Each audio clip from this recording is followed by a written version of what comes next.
JFT Hindi 26 फरवरी। पश्चाताप। आठवां कदम हमें ग्लानि और पश्चाताप से दबे हुए जीवन से बहुत बड़ा परिवर्तन प्रदान करता है। बेसिक टेस्ट पृष्ठ 37। पश्चाताप एक ऐसा एहसास था जिसने हमें नशे में उलझाए रखा।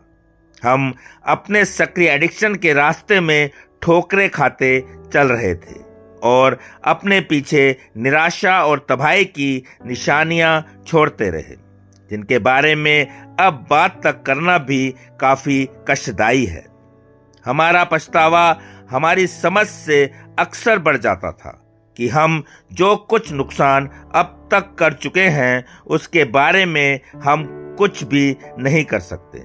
इसे अब ठीक करने का कोई रास्ता नहीं है। हम अपने पश्चाताप की कुछ ताकत को कम कर देते हैं जब हम उसका आमना सामना करते हैं। वस्तुतः हम आठवें कदम पर अमल तभी कर पाते हैं जब हम वाकई उन तमाम लोगों की एक सूची तैयार कर लेते हैं जिन्हें हमने नुकसान पहुंचाया है। हम अपने दर्दनाक अतीत में अपनी भूमिका को स्वीकार करते हैं, लेकिन आठवां कदम हमें यह नहीं कहता कि हम अपनी तमाम गलतियों को एकदम ठीक ठाक कर लें, बल्कि केवल उन सभी व्यक्तियों की क्षतिपूर्ति करने के लिए इच्छुक होने के लिए कहता है।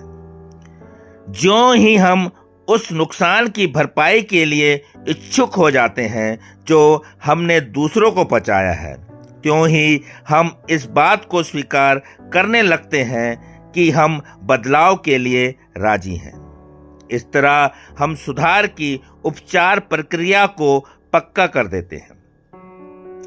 ऐसे में फिर पश्चाताप एक ऐसा साधन नहीं रह पाता है जिसे हम अपने स्वयं को तकलीफ देने के लिए इस्तेमाल करते रहे। वस्तुतः फिर पश्चाताप एक ऐसा साधन बन जाता है जिसे हम आत्म क्षमादान के लिए इस्तेमाल कर सकते हैं।